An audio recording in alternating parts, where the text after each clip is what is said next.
Hey, today's aim, let's find relationships between parallel lines. Oh, not parallel, perpendicular.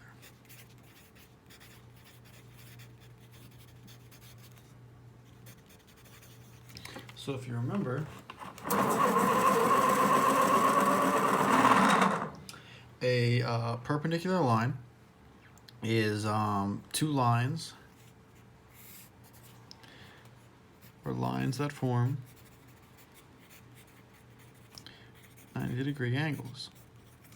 All right, and the symbol we use is that upside down T, and it's an example of two lines or two line segments that are perpendicular. They form a right angle. All right, so that's what we're dealing with in lesson 11 today. All right, 11.1, revisiting transformations. The image shows quadrilateral ABCD. Apply the transformation rule x comma y to negative y comma x. The quadrilateral ABCD. What is the effect of the transformation rule? Well, we should actually recognize this rule from our past unit. When x and y switch and y becomes negative, that's a rotation of 90 degrees clockwise about the origin. But I'll apply the rule just to make sure. So the first thing I would do is I'm going to write my coordinates for A, B, C, D. And then I'm going to want A prime, B prime, C prime, and D prime as well. So A is at 0, 0. B is at 5, negative 2. C is at 6, 0. D is at 5, 2. A prime, okay, so now I'm going to use the rule, right? So this is x, y. We're going to negative y, x. So the first thing I'll do, just in one shot, I'm going to switch all my coordinates first. 0, 0 switches to 0, 0, so not really a change. 5, negative 2 would switch to negative 2, 5. 6, 0 would switch to 0, 6. And 5, 2 switches to 2, 5. All right, I also have to negate that first value, that first coordinate. So the negation of 0 is just 0. The negation of negative 2 is positive 2. 0 becomes 0, and positive 2 becomes negative 2. So now I'm going to plot it.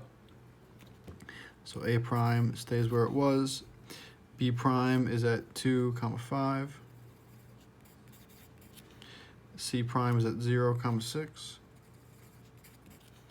D prime is at negative 2, 5. We can see that this looks the same as the shape we had before.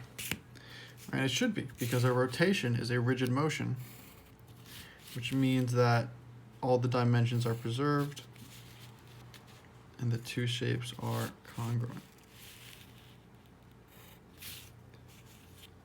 All right, you can see if I tilt this paper 90 degrees clockwise, this shape is going to end up right here between the first and second quadrant, and that's right where our image ended up as well. All right, you can also notice that if we look at the corresponding sides, B and B prime, it looks like they form a right angle. D and D prime sort of form a right angle as well. If I were to connect C and C, you kind of have definitely have a right angle there. Let me highlight that. Like this. That's got to be a right angle. So that's something to look forward, not look forward to, maybe look for in the rest of the lesson.